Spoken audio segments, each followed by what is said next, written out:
back to Grime Time. It is Friday, August 14th, and I'm way overdue for an update on the Cadillac. So, thought I'd take a cruise around in what is a cool and comfy Eldorado. As you saw in the title of the video, all was not perfect with the $300 AC fix. However, it's all my fault. Mistake number one, I didn't double check all of the fittings. So if you recall in the original video, I went through, took everything apart, put new O-rings in, and flushed out the lines to the point that I felt very comfortable. There was no garbage left in them. Everything was working fine until about a week later. I noticed it was getting warm again. And I will get to the other problem in a minute, but the first thing I noticed was the connection of the return line to the condenser that's in front of the radiator was hand tightened. So somebody, I must have received a phone call or something, and I forgot that I still had to tighten it. So I had to tighten that back down. So lesson one, recheck everything. Tighten it. Make sure everything's tight. Problem two. So when I said, I did all the O-rings, two pieces that I reused were the 134A fittings that somebody else had put on there. Well, when I discovered that the air was getting warm again, I realized that the low side 134 port that somebody put on was actually leaking. The Schrader valve on that was actually leaking very slowly, very, very slowly. So what I ended up doing was I went and bought new 134A valves so that my manifold could set up with it, and that replaced those.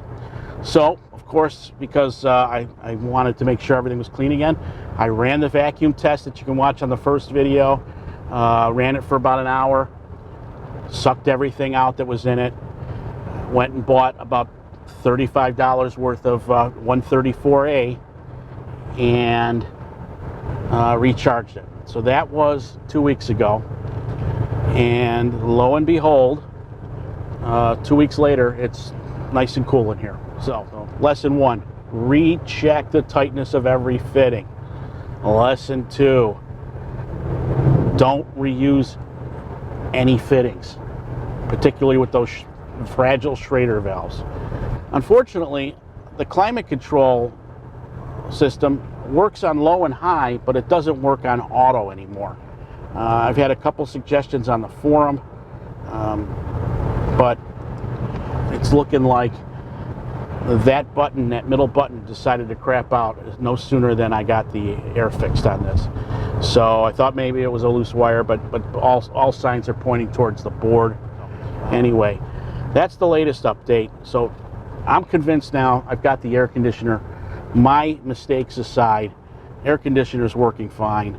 Haven't decided whether or not to drop $400 on the board to get climate control back when I could just, when it does work on low or high. Debate's out on that yet. What's next for the Cadillac? Well, I've noticed that the front axle boots for the constant velocity or CV joints, both of them are badly cracked. There's no clicking when I turn the car, and there's still a lot of grease. You'll see it when I take a video of it. It's just a mess. So I'm going to try and use a split boot. I'm going to try that because I really don't want to spend what would probably be the better part of the week in my garage ripping out the front end and pulling the axles to just replace the boot. So the next video on this car, I'm going to try the split boot method for $40 each, and I'm hopeful that I can make that work because otherwise they're perfectly good axles. So that's the latest. Now that the weather's cooling off and fall's fast approaching, you're going to see us get out in the garage a little bit more. And if you have any questions, send them to me at email@guyswithrides.com. So please subscribe, and look forward to seeing you soon. Thanks and have a great day.